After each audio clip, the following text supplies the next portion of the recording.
Luke, congratulations. You just would not be denied in that second half. No, I think the guys showed their desire to stay in this for as long as we can, and they were certainly in the second half. They were fantastic. The guys, brilliant.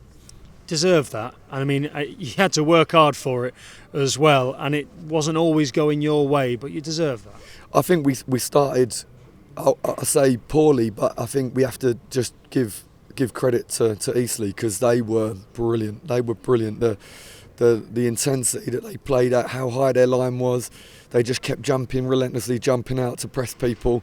They were brilliant. They were absolutely brilliant. So we had to be strong to not go under, and then I think once we were able to get a foothold in the game, then it progressively became more how we like it.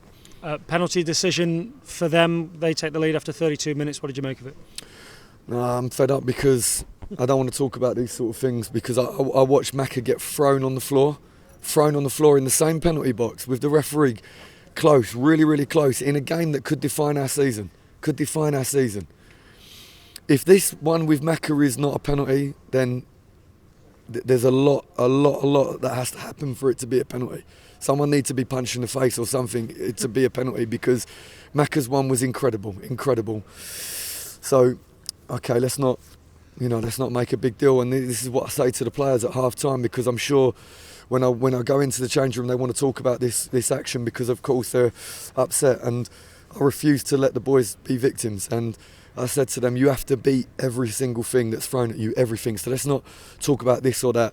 There was a team that played brilliantly. There was a team in front of us that played brilliantly that we had to beat, and they didn't choose to give the penalty. They didn't. But we have to just make sure that we stand up to everything.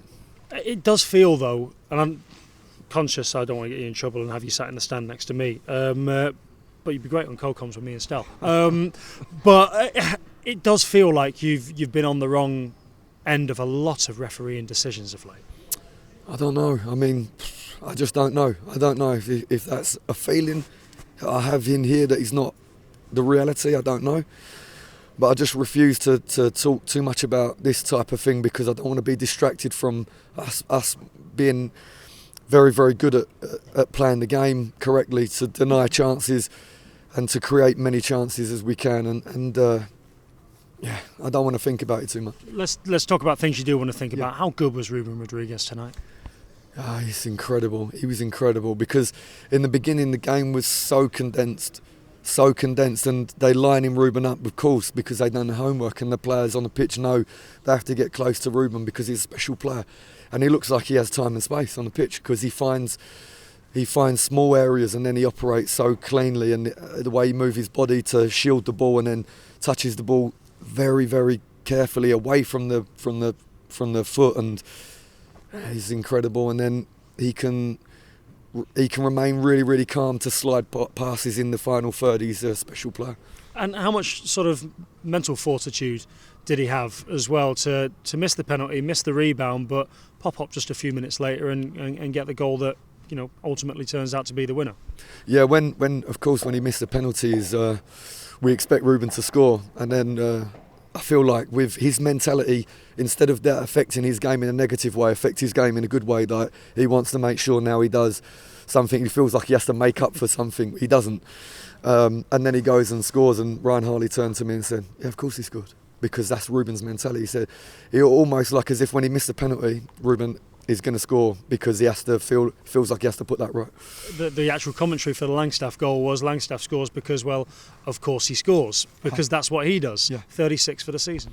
Yeah, amazing. And of course there is like a feeling like sometimes within the stadium, and is normal, is correct, that we should put more balls into the box from corners.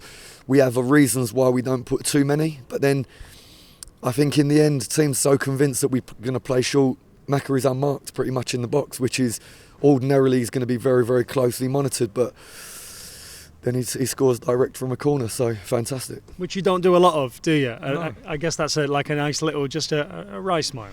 Yeah, because we try to play in different ways. We try to play in different rhythms. Like, we play very, very patient build-up, and then you can see again tonight when the team play very, very aggressive, almost man for man, very, very high at the pitch. We kick the ball more, and if we play short, then also we can play the corners direct as well. Aidan Baldwin had to hobble off. Any idea what that was? No, we need to see now. He's on the treatment bed, so it's disappointing because for him to come off is something. So now we have to wait for some time for things to settle down and then try to find out what's the problem. Kyle Cameron was on the bench. Didn't feel like you needed to risk him? Yeah, I was very, very tempted because you look round and your captain is there, the guy that you feel very safe when you're the manager. You feel safe with the guy on the pitch because he's incredible. But for the same reason I didn't start Kyle, I feel like then I'm feeling too anxious and I'm making a knee-jerk reaction. So I try to remain more calm to say, no, if it wasn't right for you to start, it's not right for you to come on too early in the game and so on. But yeah, I was tempted. He'll be fine for the weekend, though, right?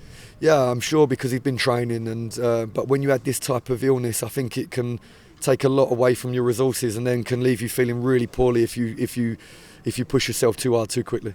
Just finally, it closes the gap at the top to just 1 point on Wrexham. How key was that this evening to be able to do that and keep the pressure on?